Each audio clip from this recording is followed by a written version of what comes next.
Thank you, Michael. Welcome to worship this morning, everyone. Good to see you all spread apart so efficiently. That's wonderful. Today is our last time in this space. So we have been meeting here for quite some time, trying to slowly move into the way in which we gather together in safe ways. And so next Sunday, we'll be moving from this space up into the sanctuary. With communion as well. So that'll all happen next Sunday. So next Sunday when you come, it's probably smarter to park in lot A. So park in the first lot as you're coming in and then come down the ramp to the sanctuary. If you do park down here, you'll obviously be able to get up there, but just a reminder that we'll shift to the sanctuary next Sunday. Also, as we get going today, Trudy's going to do the reading today, and I want you to pay attention to the way in which, and I think we can trace all the way back. Remember, not a couple of weeks ago, we were looking at John's Gospel, which was the last of the Gospels. So it's written much later. Some say all the way into 120, and Mark's Gospel is maybe 70 or something like that. So John's Gospel is written much later. But remember in John's Gospel, Jesus saying, I am the bread of life. I am the bread of life. You're hearing about bread over and over and over again in John's Gospel. And you can trace that metaphor of bread that is in its advanced stage in John's Gospel, all the way back to the Gospel of Mark, which is the earliest of the Gospels. And Jesus uses the idea of bread and kind of tabling, who has access to bread, what kind of bread can you eat, when can you eat it. That theme of bread is prevalent in Mark's Gospel, and you're going to hear it again today when Jesus runs into a person who says, I would like to come to the table and share some of this bread as well. And then there's this conversation about whether she has access to bread or not. So when you listen to this story, try to remember all of the imagery of bread that was floating around in John's Gospel, and then the way in which this woman articulates her inability to come to the table and how it changes the way in which Jesus sees her. And maybe it changes the way in which we see one another as well. So pay attention to that as we journey together. With that, let's begin with our call to worship. You'll find it in your handout for today, which was tucked into one of your hymn books. So you'll have that. Let's do our opening call to worship together. We come to this place to see our beloved friends, to experience our beloved God. We open our ears to hear the word, to understand the still small voice. We open our mouths to speak our truth and sing our joy. We open our eyes to see the world in new and revolutionary way. Join me in singing our first song for the day. It's We Come to You for Healing, Lord. It's in your red hymn book, hymn number 617. Let's just sing the first 4 verses, and if you would like to stand, I'd invite you to stand as you are able, and let's sing together, and thanks to Christy for guiding our music today.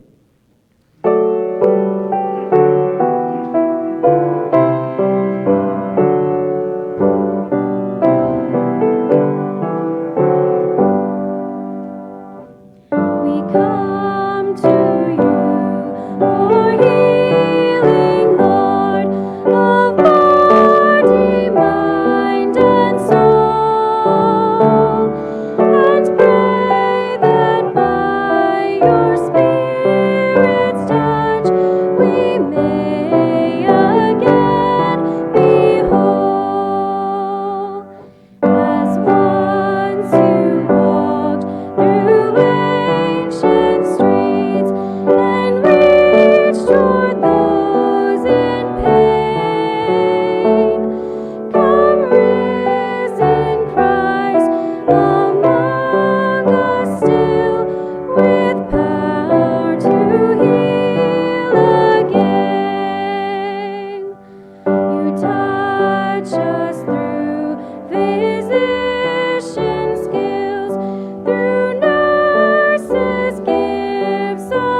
And I invite you to be seated, and Trudy, if you'd come forward and guide us in the reading of the psalm and then our text for today.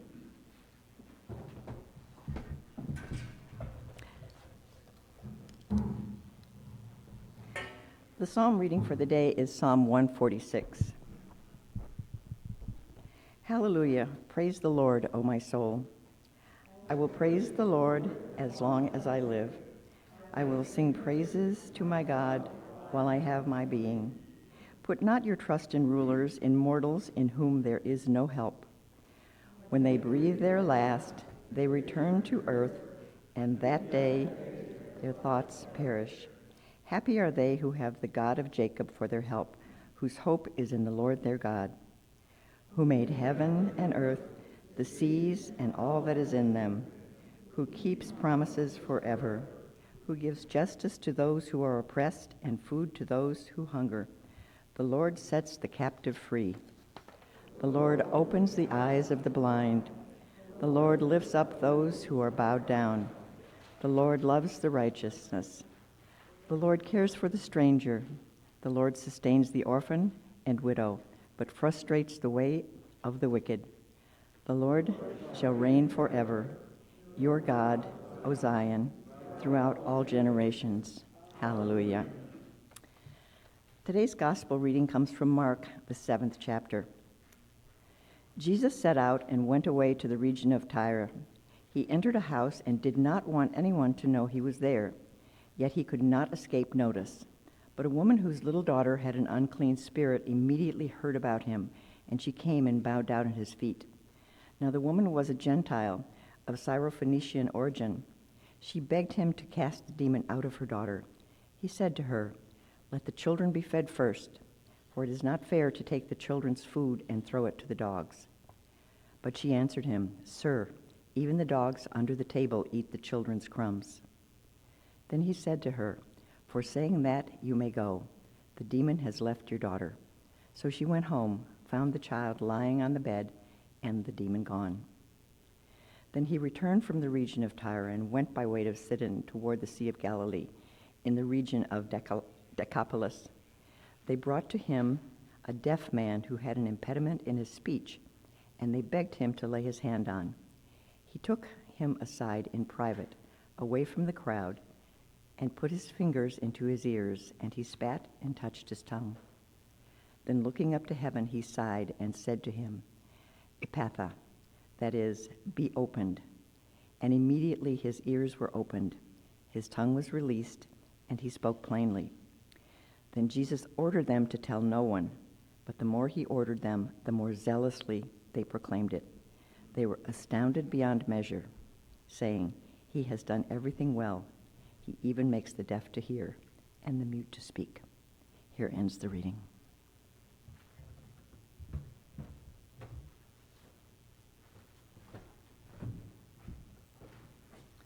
Thanks, Trudy. This morning at the 9 o'clock service, I used a piece of poetry that I want to use again today. It's a great piece of poetry. It's so short that I only read it twice. I think I have it committed to memory, although I'm not going to try to do that for you. And I had to go to Ace Hardware today to pick up some stuff before church started, and I was repeating this poem as I wandered to Ace Hardware over and over again.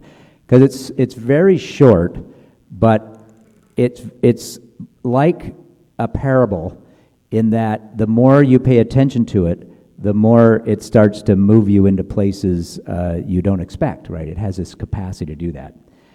And I believe it's a poem that helps you understand what's going on two levels in our text for today. So you can let this poem linger in your consciousness as I talk about this story for today.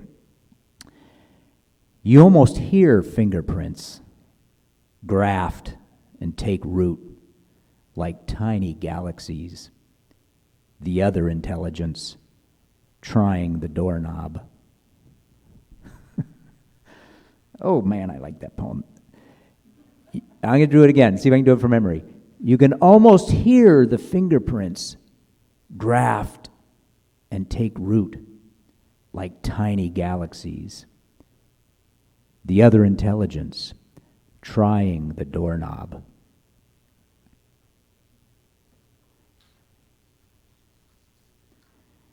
There is in this text a couple things going on, and I think one of them is helpful for you to understand before we sink into the physicality of this story. And that is, Jesus and many of the gospel writers have a technique for how they're attempting to bring around social change.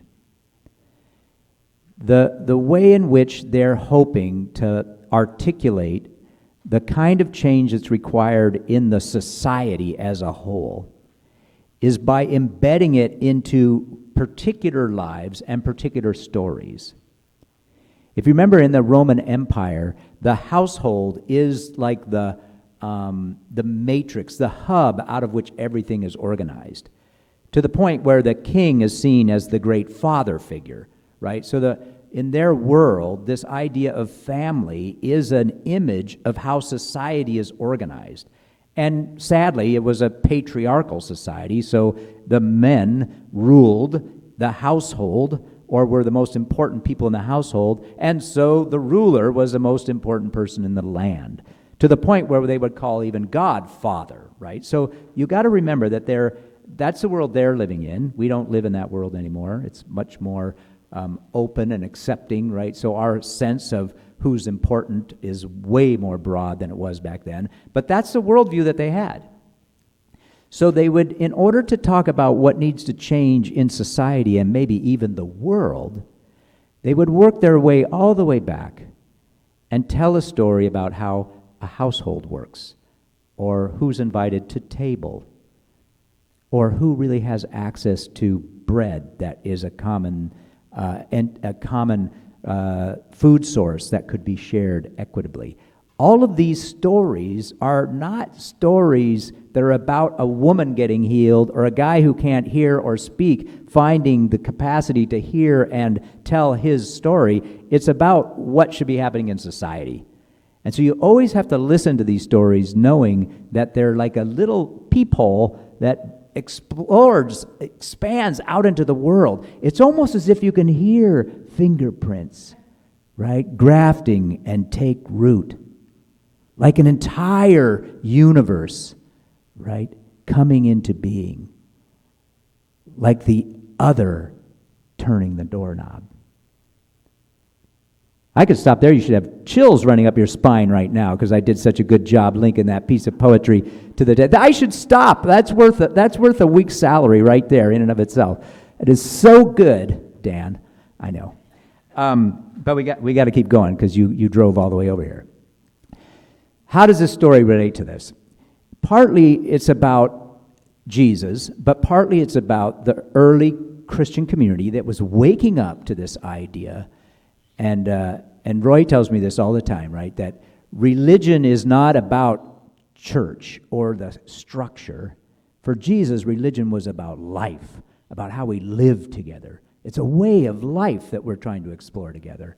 It's a powerful, another powerful window or tiny peephole through which you can now see the way in which spirituality or religion can work in the world. And that's why he was such a threat to the institution of the day. It was built around the very patriarchy that was causing trouble in society as well.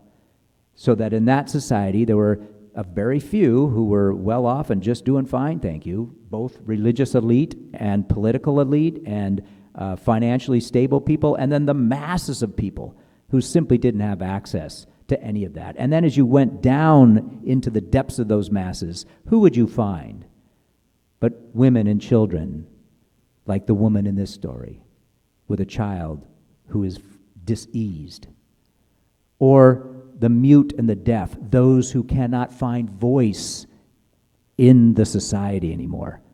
They're so disconnected, classic case, right? They don't know what's going on, and they have no voice to speak their truth. That is a broken society. Jesus has a sense that the way of God's love can transform the whole society. So he runs into this woman. Now you remember, let's not go back like last week. He's in Gentile territory. So he's not in religious territory anymore. He's with just a common folk who don't get access to even the religious circles of the day. He's with a Gentile woman. And she is longing, not for herself for healing. I don't know if you noticed that, but that maybe the next generation could be the ones that would receive the healing. My daughter, right, is diseased. Could you make her well? Doesn't even ask for it for herself, is longing for some sort of change that will affect the next generation. And Jesus' response is the typical response that you would expect given the patriarchy of the day and the social norms of the day. He says, you are not worthy of this healing, he tells her. Why would we take good food and throw it to the dogs? And it's very degrading line, right? Probably the most degrading line Jesus uses in his entire conversational, the history we have of his conversation. But it mirrors what would be normative for society that day. But she will not shut up. She finds her voice very much like the man coming up in the next story who can't find his voice. She finds her voice and says, yes, but even the dogs eat the crumbs that fall from the master's table. Jesus hears her, and something changes inside of him, right? She becomes not the invisible one, but the visible one, who should be at table, who should be at this table of plenty, and says, you know what? You now belong at the table, right? Go, your daughter now can live into that reality. The next generation can live into this new truth that you belong in God's company of embrace. You belong in this gift of life. You are as worthy as anybody else. Her words were like her little fingerprint, right? That you could almost hear her birthing a new world order in her language. Even the dogs under the table feed off the bread of the master. This is what Jesus, in a sense, is implying religion is all about. It's not about crafting a way of life that you then tightly bind up into clean theology or dogma or practice or piety, and then preserve for all eternity as almost like a club. And then if you get to be somebody who gets to join the club, then you're part of God's great gift of grace, right? That's sort of what I grew up with. Are you going to become a member of our congregation? There's a sense of having to get yourself inside. No. That's not the way. Religion is an invitation to hear the voiceless and to soften your arms enough to embrace them as sister and brother.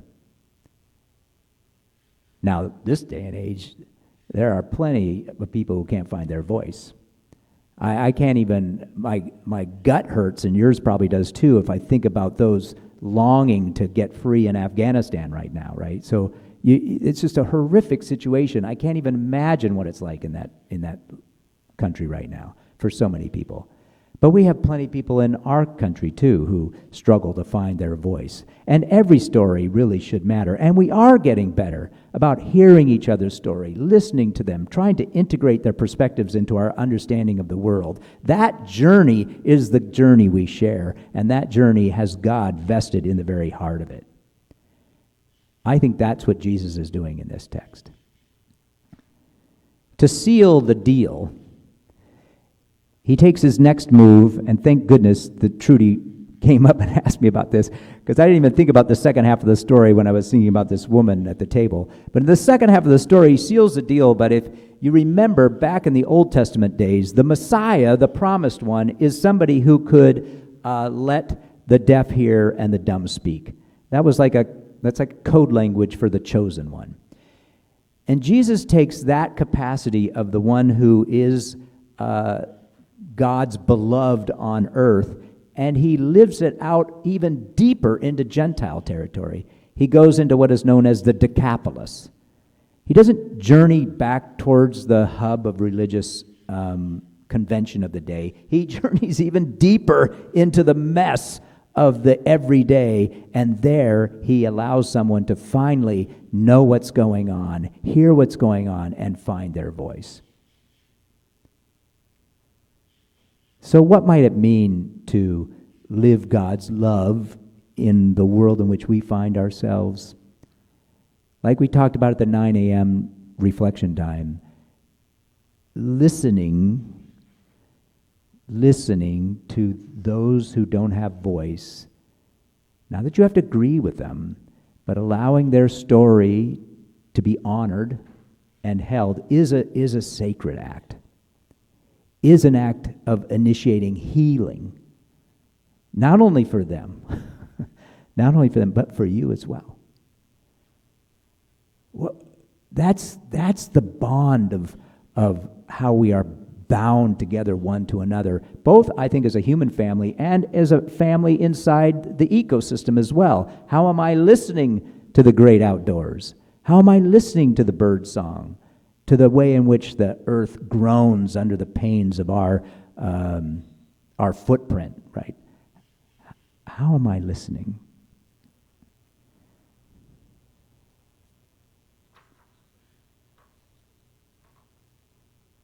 Sometimes you can almost hear the fingerprints graft and take root like tiny little galaxies. The other intelligence trying the doorknob. May that door begin to open for you and I, huh? Amen.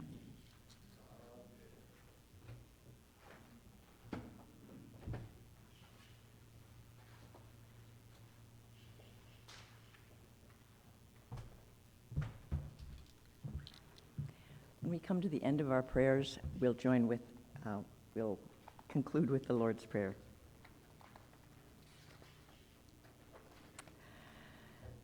Holy One, you bring your people together in worship. Enliven your church. Guide all evangelists, preachers, prophets, and missionaries who seek to share your love through word and deed. God who heals us, hear our prayer. You provide water for the thirsty ground and sunshine to feed hungry plants. Bless all who advocate for healthy forests, unpolluted air, and clean waterways. Inspire all people to show care for the world you have made. God who heals us, hear our prayer. You show no partiality. Increase justice in all nations. Encourage leaders and governments to work with one another for the good of our common world. Unite us in seeking the health, safety, and dignity of all. God who heals us, hear our prayer. You accompany those who are most in need. Shelter all fleeing violence or persecution. Protect any who are in danger, and sustain them through uncertain and unstable times. God who heals us, hear our prayer. You support the work of your disciples. Continue to nourish the leadership and ministries of this congregation. God who heals us, hear our prayer. You support the work of your disciples. Continue to nourish the leadership and ministries of this congregation. God who heals us, hear our prayer. Let us pray together the Lord's Prayer. Our Father in heaven, hallowed be your name. Your kingdom come, your will be done, on earth as in heaven. Give us today our daily bread. Forgive us our sins as we forgive those who sin against us. Save us from the time of trial and deliver us from evil. For the power, and the glory are yours, now and forever. Amen.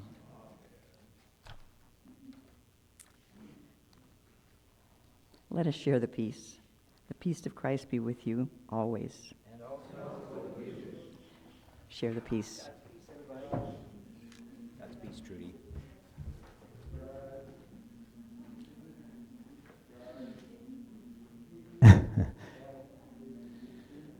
The happy wave. You could all, be elected to Parliament. All right, so today we are not doing communion. So I think it's listed in your bulletin for today, but there is not communion today. We are working on kind of the communion protocols to make it more safe. And so next Sunday, we're going to implement those protocols up in the sanctuary and allow for a little bit better spacing to commune with, and then some distribution that is, we hope, to be a little bit more safer as we're still dealing with the Delta variant and its contagious veracity. So we're going to work on that for next Sunday. We'll have that all set up for you next Sunday in the sanctuary. So join us for that. Also, a reminder, today from 4 to 6 is a joint kind of game day and get to know each other again day for our middle schoolers and our high schoolers. In fact, you can see some of the games in the back. I'm particularly interested in human curling, which is going to be part of the experience. We practiced it last night, and it's a gas. So then there'll be food at 6 o'clock or 5:30, and then some people need to go home because they've got stuff going on, but then they're going to have a movie night in the sanctuary. So they're all set up to have a movie night following that for, I think, till 7:30 or 8 or something like that. So you're welcome to come to that and join in on that, and thanks to Carl and the team for putting all that together for tonight. Also, this Wednesday, our executive team meets. So those of you on executive, thanks to Julie Veenstra, our president, for reminding me that we're on for this Wednesday, and a lot on our plate. One of the great challenges is just through those roll-down windows there is the great kitchen remodel is causing us ongoing strain. But so we're still trying to deal with that, and you'll hear how we're trying to deal with that in the next couple of weeks as the council tries to figure that out. And move that project forward so we can renovate both that kitchen as a commercial kitchen and, of course, this space to kind of clean it up a bit so that it can be more used as a community center for those who have big events, and for us as well, for whatever kind of events we host, and to even do things like feeding the hungry. All of those things you need a good kitchen for. So we're working our way there. We're just going to take some time to get there. Let's see, any other announcements I've got? I don't think so. I think I told you to try to park in the upper lot for next time, so thanks for doing that. And with that, I'm going to invite you to rise as you're able, and let's finish up with our final song. Christy, if you'd come up, hymn number 611, I Heard the Voice of Jesus Say.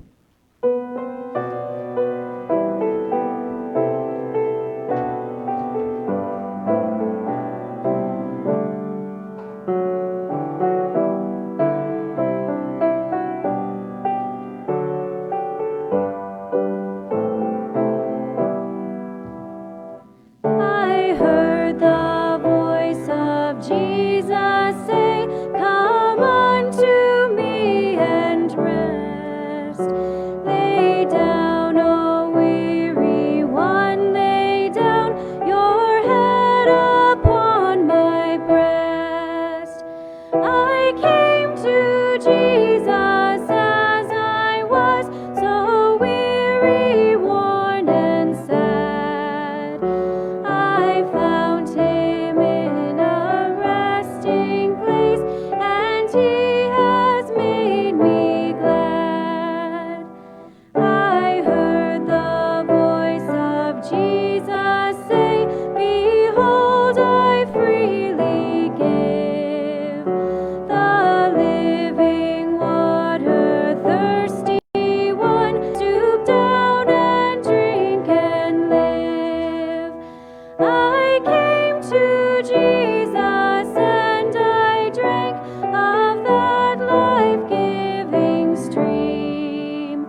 And I invite you to remain standing as we finish with our sending today. But just a reminder of where we started with that sermon today is that the point of the religious experience is that the world can change, but only as we change ourselves, right? So you don't have to think about, how do I make the world a different place? You can just start in your own heart and soul, and you'll work your way out from there. That's part of the mystery of this thing. And so live into that this week as you journey into your own spiritual path that lies before you. And as you go with these words. We go from this place knowing God's love and the love of our friends. Our ears are opened to the sounds of a world crying for our help. Our mouths are opened to speak words of truth and comfort to all. Our eyes are opened to vision of peace and justice. So go in peace. Amen.